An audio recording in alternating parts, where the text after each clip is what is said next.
Il est 5h30 du matin, ce mercredi 17 février. Nous sommes à la paroisse Saint-Joseph époux d'Abobo. Les fidèles catholiques affluent pour sacrifier au rituel des cendres marquant le début du carême chrétien. Une occasion pour les fidèles de se convertir et de se réconcilier avec Dieu. Les cendres qui nous rappellent la fragilité de l'homme, l'extrême faiblesse de l'homme, qu'on peut dire sans Dieu, notre vie court vers sa perte. L'homme qui est si fragile, qui est vaniteux et qui se tue lui-même sans Dieu. En allant recevoir les cendres, l'homme exprime son humilité, sa faiblesse pour dire, le Seigneur, je ne suis qu'un pécheur, je ne suis qu'un vaniteux, j'ai besoin de toi, reçois ma vie, reçois ma famille, reçois ma nation. Contrairement aux années précédentes, la cendre cette année a été répandue sur la tête des fidèles et non imposée sur le front. Mesures barrières anti-Covid-19 obligent. Souviens-toi que tu es poussière, que tu retourneras à poussière. Déchirez vos cœurs et non vos vêtements. C'est à partir de ce verset biblique tiré du livre de Joël que les chrétiens vont vivre le carême. Moment de réconciliation, d'amour et de partage, de solidarité aussi. Le mercredi de sang, ça représente pour moi la vie à la mort. Et la prise de sang, ça veut dire que nous sommes poussière, nous retournerons en poussière. Mon carême sera marqué du pardon. Ne pas trop s'énerver, faire ton jeûne comme il se doit. Ne te fais pas aussi remarquer par ton entourage. Moi, mon carême, ça se base sur le partage, l'amour et puis beaucoup de prières surtout. À la paroisse Sainte-Marie d'Abobo-Gueto, les fidèles ont été exhortés à cultiver la paix et la cohésion sociale pendant ces 40 jours de jeûne. Moi, je pense que mon carême, ça sera basé sur le pardon. C'est le moment bien donné de pouvoir pardonner les uns les autres, faire ce que Dieu demande. Je leur ai dit, c'est le début du temps de carême. Nous suivons Jésus au désert. Nous devons chercher la face de Dieu. Et en général, le temps de carême s'appuie sur ce temps de jeûne, ce temps de charité, l'aumône, puis le temps de prière. Ouvre les yeux sur ses propres faiblesses, sur les nécessiteux, les pauvres, et puis maintient un dialogue constant avec le Seigneur. Car avant tout, nous allons vers Dieu et nous voudrions toujours dans ses grâces. Le mercredi des cendres inaugure la longue marche vers Pâques. Elle sera marquée tous les vendredis par le chemin de croix au cours duquel les fidèles catholiques vont revivre la passion du Christ qui a conduit à sa crucifixion le vendredi saint à Golgotha.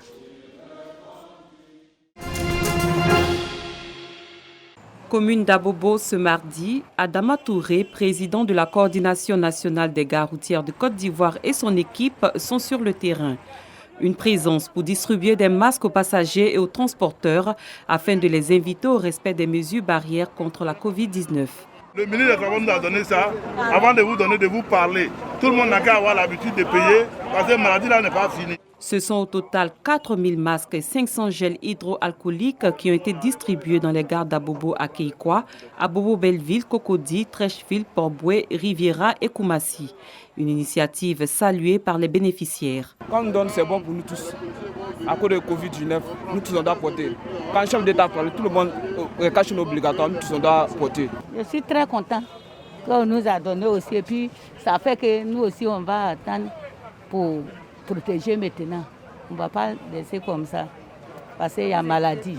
Pour Adama Touré, cette action s'inscrit dans le cadre de la lutte contre la résurgence de la Covid-19. La pandémie de coronavirus, Covid-19, est en train d'endeuiller tous les peuples du monde.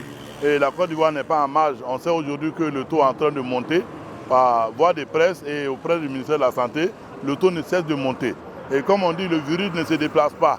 C'est les gens qui se déplacent avec le virus dont les transporteurs sont cités en même temps. C'est pour ça qu'au prime abord, notre ministre de tutelle, le ministre Amadou Koné, nous a reçus et nous a fait un premier jet de quelques cartons de gel hydroalcoolique et de cache-nez et il nous a mis en mission.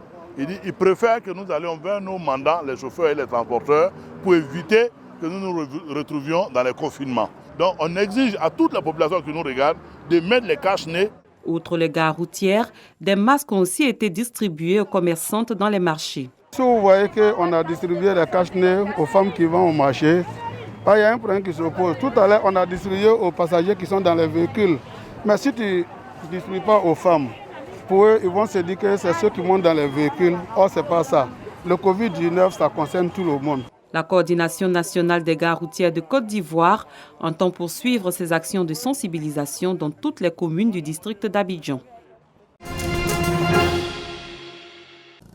Composé de 43 villages et 4 sous-préfectures, le département de Zoukoubeu peine encore à sortir de sa léthargie.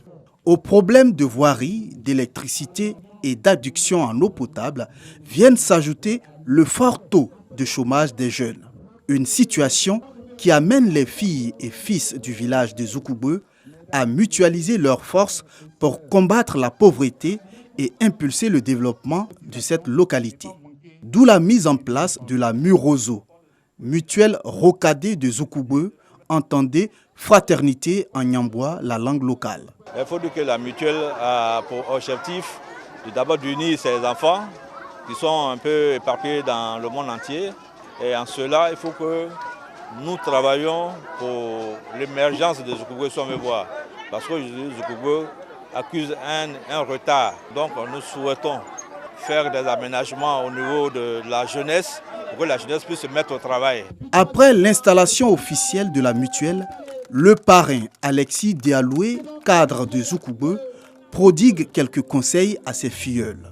La mutuelle doit vivre, elle a besoin de vos énergies, elle a besoin de vos cotisations, elle a besoin que vous ayez une vision commune pour qu'on dise Zoukoubeu, qui est le socle, chef-lieu de département, pour laquelle les jeunes se sont aussi mobilisés, vous qui êtes natifs de Zoukoubeu, que nous qui sommes autour de Zoukoubeu, qui sommes dans le département de Zoukoubeu, nous vous regardons comme modèle à suivre.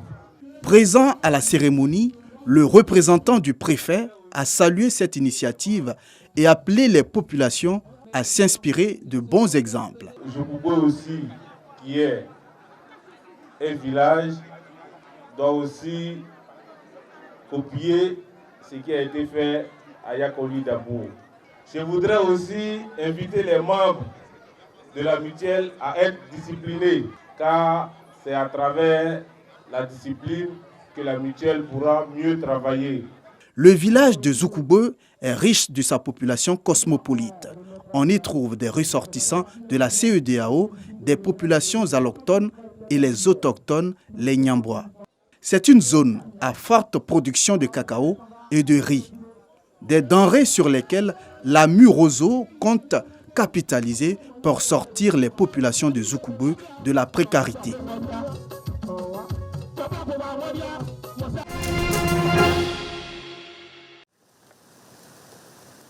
Le Kenya doit faire face à une armée de criquets. C'est la pire invasion depuis 70 ans. Ils vont tout manger. Voyez ce maïs, il y en aura juste aujourd'hui et demain. Le jour d'après, il n'y aura plus rien.